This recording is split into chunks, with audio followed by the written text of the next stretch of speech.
Dumami na naman ang mga pasyente ng leptospirosis sa National Kidney and Transplant Institute sa Quezon City. Kasunod yan ng mga pagulang dala ng bagyong Enteng at ng Habagat. Nasa frontline balitang yan si JC Cosipo.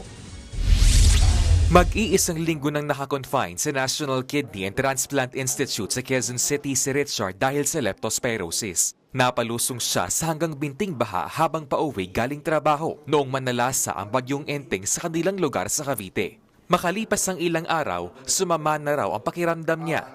Masakit yung dito ko. Yung tuhod ko, binti.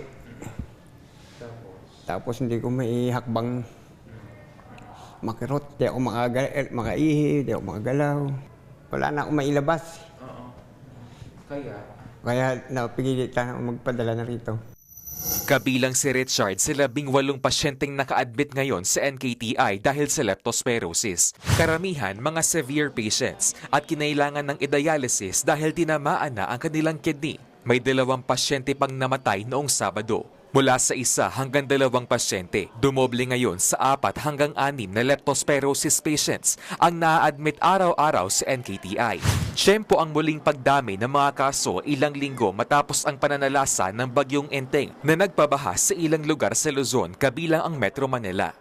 Mga 2 weeks after na medyo bumaha na naman sa atin, nandyan na naman ang ating mga lepto patients. It's already the time when they're already suffering from yung complications of leptospirosis.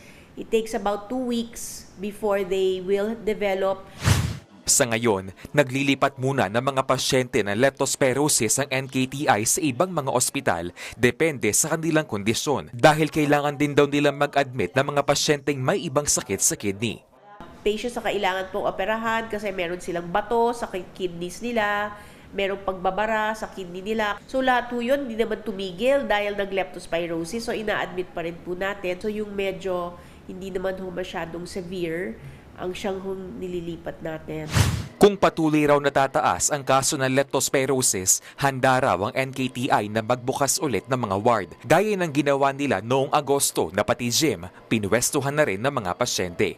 Nagmumula ang leptospirosis sa bakterya na galing sa ihi ng hayop gaya ng daga. Maaari itong pumasok sa katawan ng taong may sugat o bitak sa balat. Pwede rin sa mata, bibig o ilong kapag na-expose sa kontaminadong tubig. Kabilang sa mga sintomas nito ang lagnat, pananakit ng ulo at kalamnan, panginginig, pagsuka, rashes at paninilaw ng balat at mata. Sa buong Metro Manila, umabot na sa mahigit 2,000 ang tinamaan ng leptospirosis hanggang nitong September 7. Mas mataas yan sa halos 1,600 cases sa parehong panahon noong nakaraang taon. Nasa 130 naman ang namatay. Paalala naman sa mga miyembro ng PhilHealth, sakop ng inyong mga benepisyo ang pagpapagamot para sa leptospirosis. Nasa 14,300 pesos ang benefit package para sa leptospirosis.